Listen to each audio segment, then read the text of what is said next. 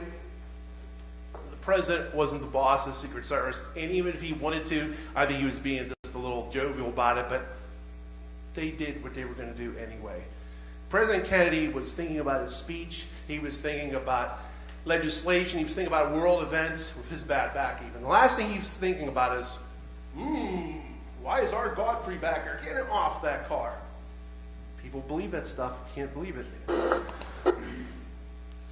And, yeah, we'll play these. Now, some of the audio is a little up and down. Keep in mind, early 90s, phone connections and whatnot. But, yeah, some of the actual interviews, and all these gentlemen have passed away. Yeah, Sam Kinney, driver of the fall car, as you can see, there he is. I'll play some of them.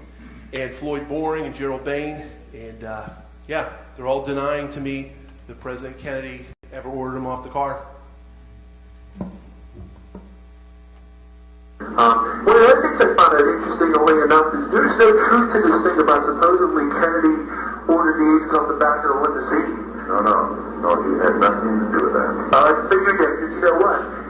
William Manchester makes the claim that Floyd Boring was ordered by Kennedy, and I'm quoting what it says in the book, it says, keep those Ivy League charlatans off the back of my car. That is false. Yes, I'm not taking it as the gospel, but I know other people have.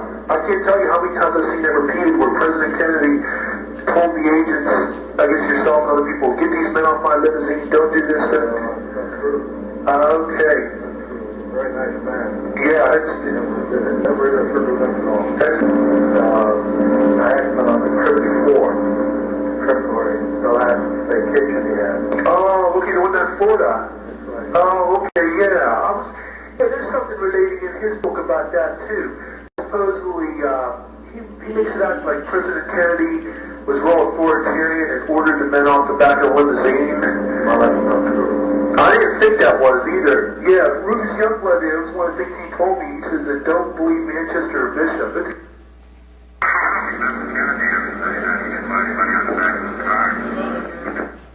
And the White House.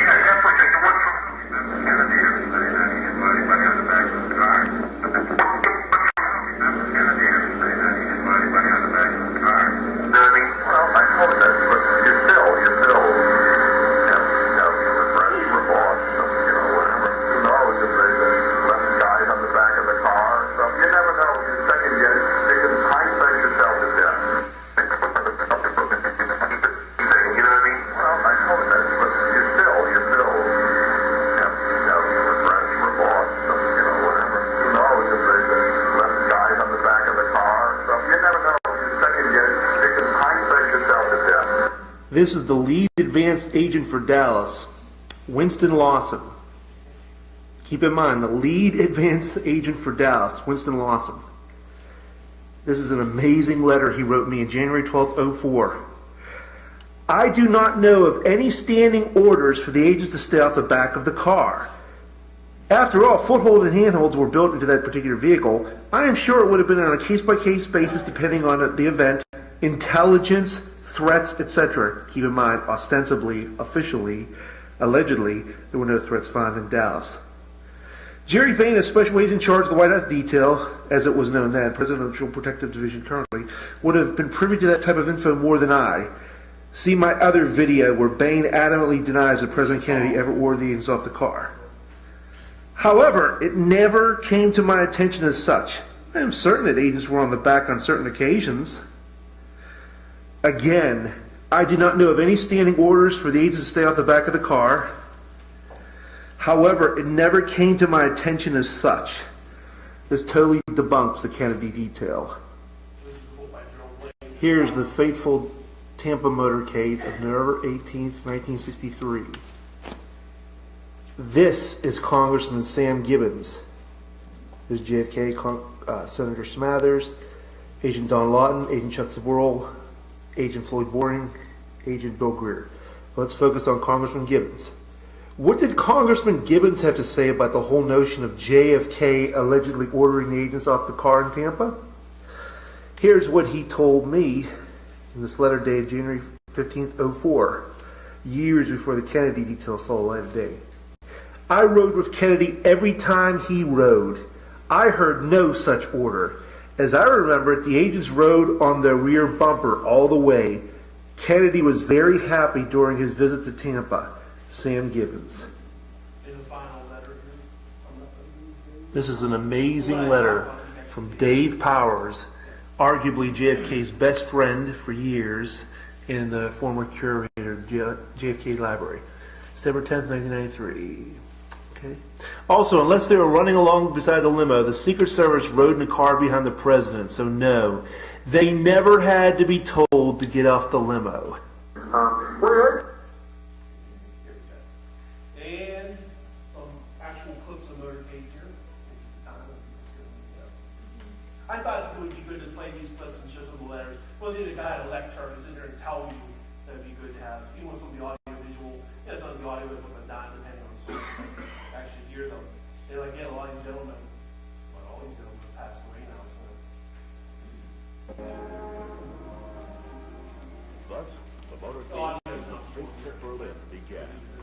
The entire route was lined with people who had waited hours to see the president. The man dedicated to the defense of peace and freedom. Never before had the Berlin... Agents on the rear of the car, standard stuff. The audio is not important on these clips. They're just, you got the Irish jig music in there. It's from Trip to Ireland. Hey, there's the press pole in front, filming the motorcade. Look at all those motorcycles. In a moment, you'll see some of my, I'd call them friends, but I don't know if they think of me that way, but some of the former agents, Sam Solomon, Gerald Blaine of the Kennedy Detail, Ron Pontius, Win Lawson's also on the back of the car there. They're using the follow-up car because the limousine broke down. I think it was in Belfast, one of the legs of the trip. Sometimes you'll see the SX100, sometimes you'll see the halfback. Here we are in Italy. It's Win Lawson on the left getting on the back of the car. There's Gerald Blaine of the Kennedy Detail. Ooh, forget you saw that clip. Gerald Blaine said they worked with you in the back of the car. Ooh. Note the sarcasm. Was killed. Listen. The Secret Service agents normally walk directly beside the car on either side. We do not see any in this photograph, but usually 2 or 3 Secret Service agents will walk on either side of the car so that they are there to spot anyone who looks like a troublemaker. That was from that day. It's Ron Gardner. And this is amazing. This came out a few years ago on YouTube. And again, the audio is not important for this part. This is JFK's trip to San Diego. And you're going to see, they're even going to note it in the narration of a whole bunch of Marines on each side of the street. You're going to see the press buses and front press flatbed trucks, I should say. Knowing that the president's about to go by. The band in the background, Crawford High School Band, striking up. Hoping that the president will be here any moment and wanting to... You can see them right there. The narrator says they're 5 or 6 feet apart. May I again point out that the picture you see is not from 54th and El Cajon.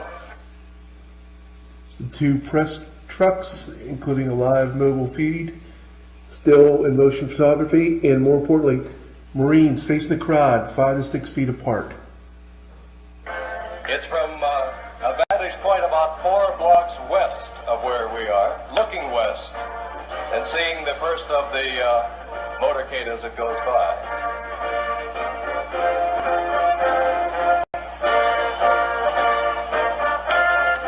And that's part of the crowd lining the streets, lots of children, the Marines with their hands full. The motorcycle officer, I understand, has been instructed to make sure that everybody does not get out into the street. No reports of whether or not he has run over any toes or not, but doing a good job of keeping them by. Now, the presidential motorcade is approaching 54th and El Cajon. Everybody here is on his feet. The people are beginning to cheer. The people behind me are, of course, quite expectant. And get a little sneak preview of something you'll see in a second. Again, the audio is not important. First car coming by our camera at 54th and El Cajon. Building rooftops were often guarded between the FDR and JFK days. That's another reason why it looks like a sitting duck in a car, and he wasn't. Secret Service This is agents repeated. normally walk directly beside the car on either side. We do not see any in this photograph, but usually 2 or 3 Secret Service agents will walk on either side of the car so that they are there to spot anyone who looks like a troublemaker. Now keep in mind, in the nation's grief, all those details are going out one ear out the other. Like my mom and dad told me, you're still doing great. Said, Vinny, 9 people could have killed Kennedy. We were so consumed with grief. Those details you were throwing at me that day, we didn't one ear, not the other, about agents not being by the car. We didn't think those thoughts. We didn't care we lost our president. So it's only years later, looking in hindsight, you hear what's Ron Gardner talking about there. And here you go. This is, you saw a still photo of it, but this is again all through the South American trip. The bubble tops in the back of the car, no rain, agents on the back of the car. Armed forces were on both sides. Look at that. Unbelievable. So my narration, I guess you can tell these are YouTube videos of mine put together. But And you see the excellent motorcycle formation. Press was in front of the car and by the car. Press photographers. And here we go. Look at that. even if people out there think that there was one shooter from the rear, imagine if they would have been on the back of the car and these security measures. Kennedy lives. It's just another assassination attempt like Reagan and Ford and Truman. Notice the excellent security for President Kennedy. Agents on the back of the car, bubble top, great motorcycle formation, military and police lining street facing the crowd. It's basically Puerto Rico, Bogota, Colombia, Caracas, yeah, Costa Rica later on. Okay, that's basically for those clips. Oh, this is interesting. I'm always on their mind. That's a Willie Nelson song. I'm always on Clint Hill and Gerald Blaine's mind. Let's see this in a second. This is a man named Vince Palamara. Do you know him? I'm familiar with him. I don't know him. He says that, I guess, we'll talk about this, that he sent you a 22-page letter. I recall receiving a letter which... And this man's name is Vince Palamara. He's a citizen who has taken it on his own to become an expert. He's from Pennsylvania, and I don't know him. I've never talked to him. I've just seen it on the web. And he is, I believe he's a graduate of Duquesne University. So let's watch this and I'll get your reaction. Okay. There never would have been a book if I didn't send a 22-page letter, okay, to Clint Hill that pissed him off so much that his very good friend Jerry Blaine came out with this book as a counter. It's very obvious it's a thinly veiled attempt to rewrite history and to blame President Kennedy without trying to blame him for his own assassination. The fellow we talked about in the last interview, Vince Palamara, have you seen his letter? No, he's been critical of Well, I'll accept his Are you worried that he's being... Well, maybe he has some secret agenda. I don't know. This is a man... Like I said, a little old amateur me out in the wilderness, but here's Gerald Blaine and Clint Hill with their buddy Brian Lamb, the CEO, and they got to bring up little old amateur me. I didn't know. If you watch the videos and the whole, it's out of context. I talk about Jackie in Pakistan and blah, blah, blah, John Jr. This gentleman, Vince Palamara. And then it comes up again. Second time, my wife and I, Amanda, were watching 2012. They won't mention me again. Come on. And there's these beautiful stories about Mrs. Kennedy and me, which actually is a really nice book other than a few pages about the assassination out of nowhere. This gentleman, Vince Palamara, do you remember him from the last time we spoke? This is before my first book was out. And I didn't even have a book published yet. I was just the amateur out in the woods, you know? And I was like, phew. And thou protestest too much? Why were they doing that? And here's the thing. This is the big discovery. I'd say one of my big discoveries is building rooftops were normally guarded. FDR, Truman, Ike, and JFK eras.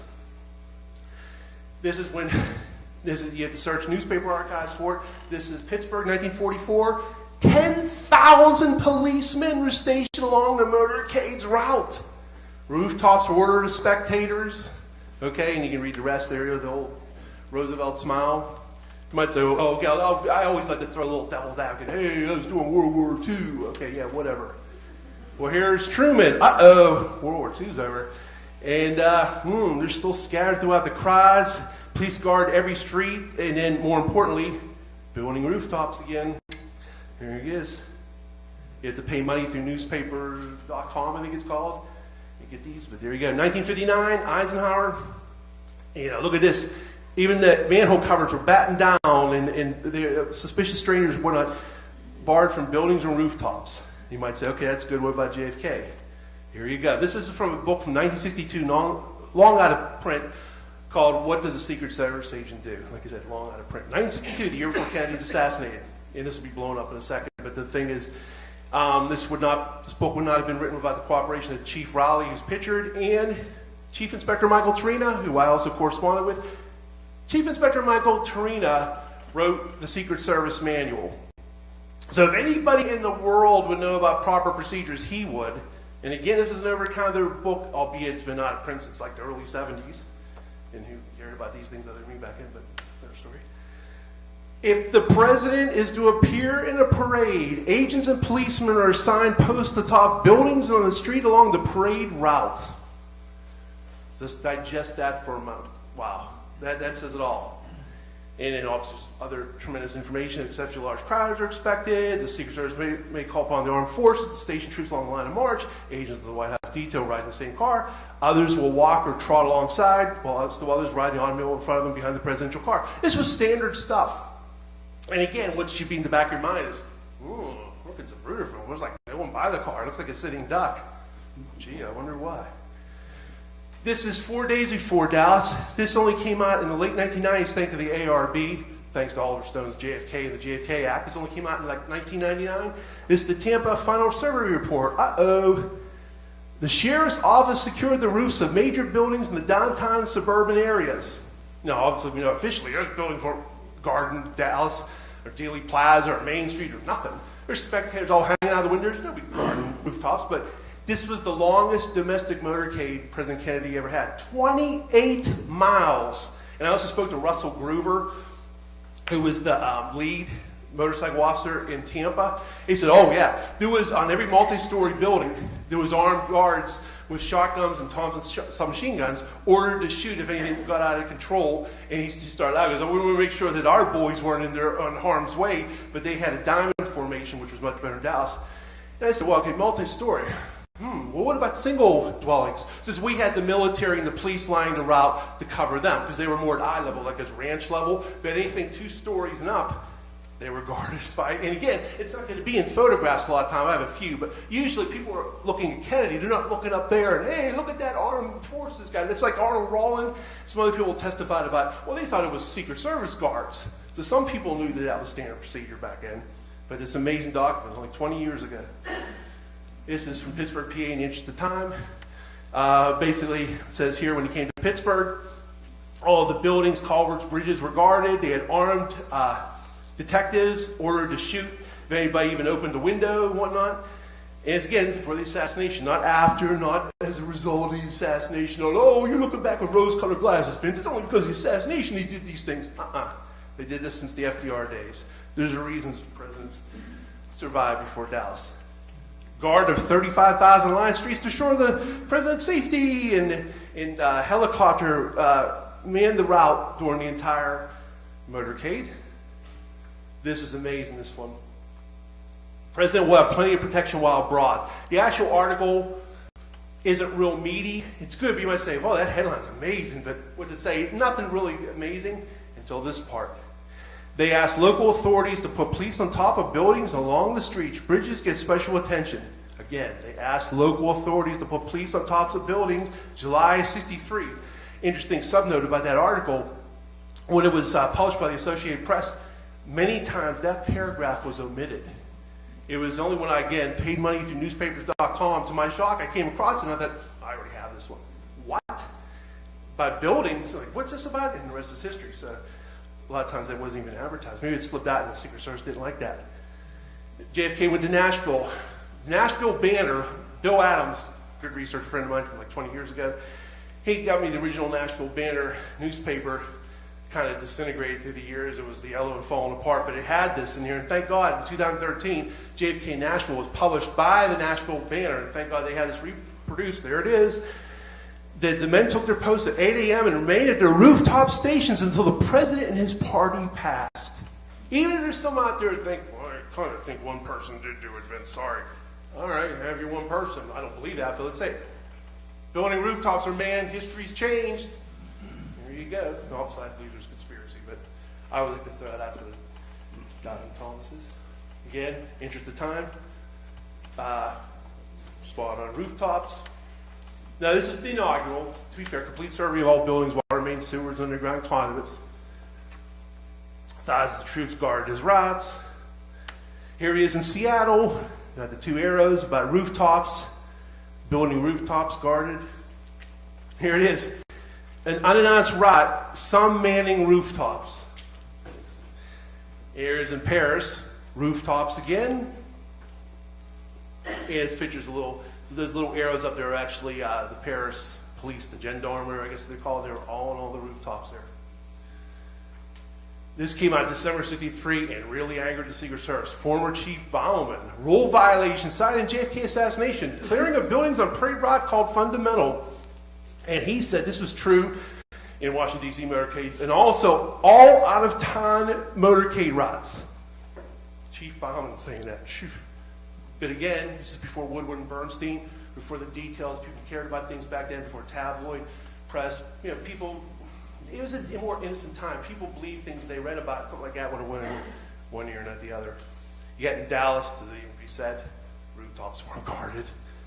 It's basically an article after the fact, a couple days later, saying, the decision to post policemen or other agents on rooftops and in buildings always is one that must be weighed against the manpower requirements. So it acknowledges that it was something that would happen, but trying to make excuses for him. Meantime, 28-mile motorcade in Tampa. Multi-story, they're all armed guards everywhere. Police motorcycles normally rode in great numbers all around the limousine. I'm going to speed this up, I only have a little more. And it says 65 motorcycles. Does I even have to say how many were around the limousine in Dallas? Look at this Bruder film. Here we are in England. Here we are in France. Here we are in Rome.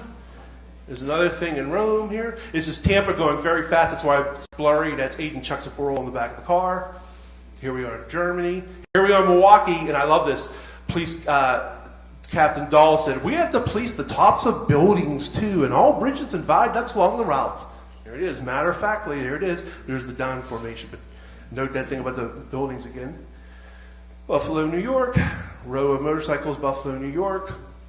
Here we are in New York, all surrounded. Good police by limo. Here we are in New York again. Here we are in these are different trips in New York. This is Tampa. Look at that beautiful, in Russell Groover, the gentleman I mentioned before in the lead. Here's San Antonio, Texas, the day before. Look at the rows. The House Select Committee made a great deal about this uniquely insecure in Dallas. Indeed. Look at the rows of motorcycles. And we already knew the police helicopter was manning a ride overhead filming. There's San Antonio again. Look at Houston. Look at that. Unbelievable. Yet in Dallas, the day before, November 21st, there were supposed to be 2 more motorcycles on each side. They weren't there. They were called away by the Secret Service, which Belford Lawson, the House Select Committee, noted was a unique occurrence, and in the final draft he said it was uniquely insecure. There's Mr. Lawson, who felt that 8 motorcycles were too many, so he moved them aside. Here's Marion Baker of the Dallas Police Department said, yeah, they didn't want us by the car, testified to the Warren Commission. So did B.J. Martin. They instructed us that they didn't want anyone riding past the president's car, and we were to ride to the rear of his car. I think that's all, officer. Kind of reminds you of Zapruder. Oh, that's enough, Mr. Zapruder, about shots coming from behind. Warren detective, again, I'll speed this up, but usually was a police detective's car in the motorcade. And again, this is just depicting that. In Chicago, they did get wind of a threat in Chicago. Again, there was prior threats before Dallas. Don Lawton rode on the back of the car. They had 6 motorcycles around the limousine, and they had a detective's car filled with armed men. Here they are in Pittsburgh, armed men in a detective's car. Here they are in Costa Rica, a Jeep with military men surrounding the agents surrounding the limousine. In Dallas, Chief Curry wanted the detective's car there. It was canceled. Will Fritz wanted his men there. They were canceled the day before. Here's Seth Canner. Will Fritz's men called off night before by Secret Service had planned to ride a closed car with machine guns and car behind President. And police and military line the streets and buildings. And here we go, just basically saying that. This is just proving that. And again, this is in Pueblo, Colorado, not foreign trips, domestic trips. There's all the arrows of the National Guardsmen on top of the roof as well, guarding presidents. That's how presidents lived in open cars before. Speed, good intelligence, military men line the street, police line the street facing the crowd, many undercover detectives in the crowds, agents on or near the rear of the car, partial bubble sometimes. It's not just luck rubbing a rabbit's foot. There's a reason why presidents live. And you can't think of today with terrorism and looking at even these pictures, oh, he's a sitting duck. You got to think of the 40s, 50s, and 60s. You got to think of a time when it was a single, rifle shot. It was pistols before terrorism. So you got to put yourself in the context of the time. And again, there's a reason why presidents lived back then. Police on rooftops, police on rooftops. Let's see if there's anything else. Like the Marine, you saw the videos, the Marines. This is 4 days before Dallas. There's the military priests lining the streets. Like the ranch-style one-story building. That's how they protected them. Don't do everybody pulling a rifle out of a window there. Less obvious will be the thousands of plainclothesmen and West German police in the crowds. This is 1957, New York, Eisenhower. Partial bubble top, policemen on motorcycles and horseback, all surrounding the limousine. 1957, they could afford Eisenhower that president, protection. Don't fret, JFK will be safe abroad. And again, these are contemporary articles before the assassination. Yet in Dallas, Secret Service secure, all secure. And famously, Kellerman said the advanced security precautions are the most stringent and thorough ever in the Secret Service history. I think I only got a couple more minutes. There's one thing real quick. Agent Thomas Shipman, driver of Kennedy's limousine, he died of an alleged heart attack at Camp David October 14th, 1963. Spoke to his family, said he had a clean bill of health. He was a Secret Service agent assigned to drive the car. He believed he was going to be the driver in Dallas. He died because he had family in Dallas. And obviously, he ended up being Greer, and Greer was very incompetent. There's Shipman driving JFK and Jackie. There's Shipman driving Kennedy in D.C. He died again a month before. I only found this out like 20 years ago. And a little old me out in the wilderness found out these gentlemen passed away. And the interesting thing to it, I'm almost done here. Chuck Zaboral, agent on the rear of the car, he served in the Marines of Oswald. What a coincidence. If that's a coincidence, it's a coincidence. But he served Camp Pendleton at the very same time of Oswald. So that's pretty crazy. My 3 suspects are Floyd Boring, who was the planner of the Texas trip. He was the man who gave out all the advance assignments and did all the advance work, and basically was the one who conveyed about JFK not wanting the agents on the car. And he tells me adamantly there's no truth to that. And again, I'll just fly through these. Yeah. Emory Roberts was my second suspect. He was the agent who called back the men at Love Field and was in charge of the agent at the Vol car, who did nothing. And you saw that video before. Here he is, Emory Roberts. The next day, we saw the Umbrella Man in the Zapruder film. The next day, here's Emory Roberts holding up an umbrella for LBJ. Hello, you're supposed to be an agent. Worry about your pistol. Don't worry about an umbrella for LBJ. Jerry Kivett, looked like it's disgust to me. Emory Roberts went on to be LBJ's receptionist. So a current Secret Service, still current agent, went on to be LBJ's receptionist. Strange, to put it mildly. And yeah, it's basically Bill Greer is my final one. Bill Greer. This will be the final clip. It's only 40 seconds. Let Dave Powers speak for me. The President's friend, Dave Powers, now director of the Kennedy Library in Boston, remembers talking to a grief-stricken Bill Greer, the Secret Service agent who drove Kennedy's car.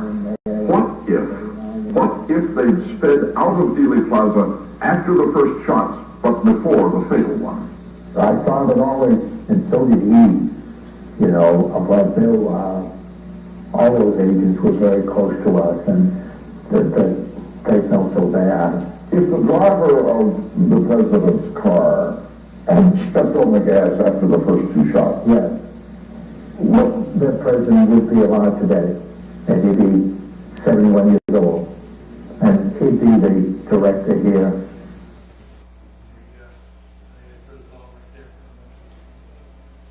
Thank you very much.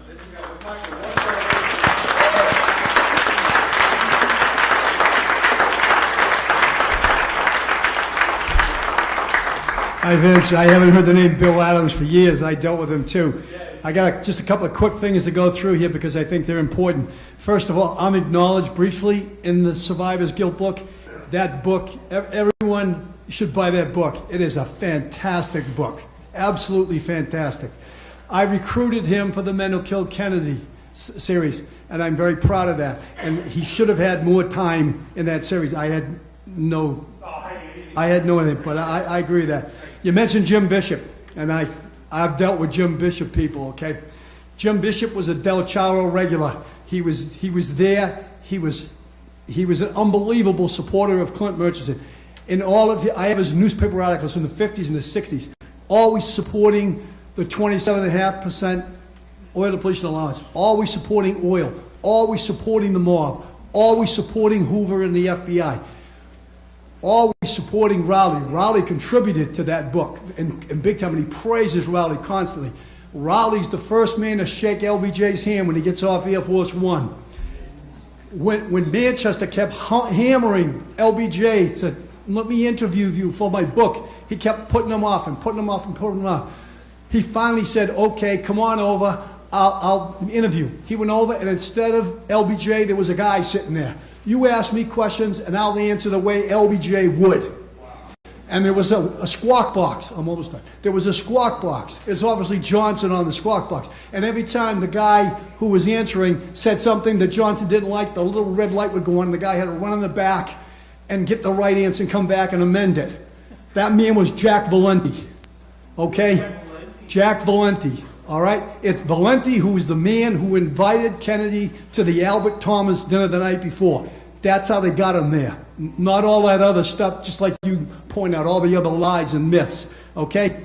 Then when Bishop says, I'm going to write a book on the assassination, he goes to LBJ. No problem. LBJ and Lady Bird cooperate with Bishop completely. And finally, I met Dave Powers. I talked about him yesterday. He absolutely believed in a grassy knoll right shooter, and I showed him a gunman on the other knoll, and his eyes nearly came out of his head. I think that covers everything. Thank you.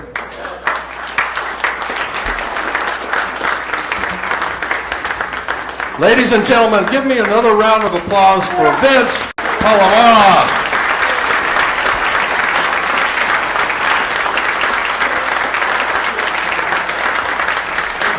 Appreciate it. And have him assist me here. We have a little something special here for Vince. On behalf of the JFK Assassination Conference, we are awarding him with the Justice for John F. Kennedy Award from the JFK Assassination Conference for 2019.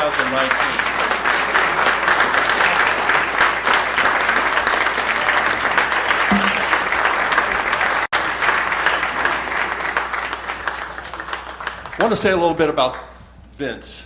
Before he came in the room, I asked him about how he got involved with this, and he said that Penn Jones Jr. had advised him to pick a topic and research the hell out of it.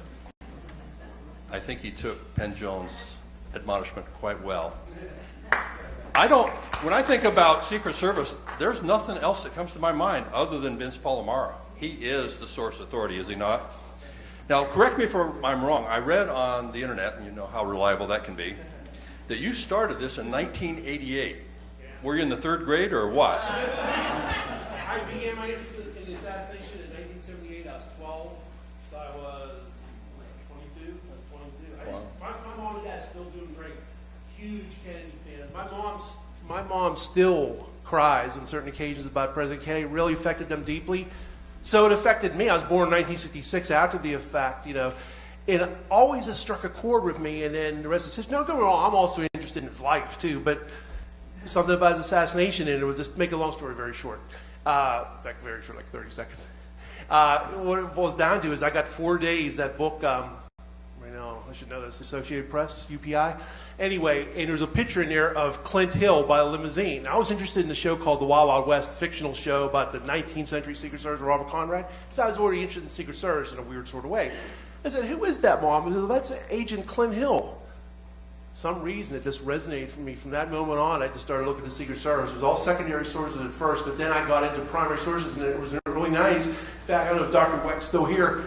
He called me in 1991, and he doesn't even know, but he was actually a linchpin for me. He says, you know what you should do? Because I even admitted at the time in 1991, I didn't actually speak to any agents. He says, you should do that. You should maybe think about primary research in his wonderful voice.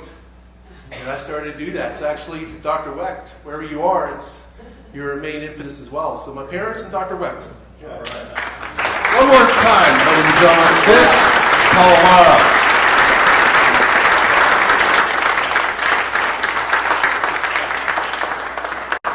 ladies and gentlemen,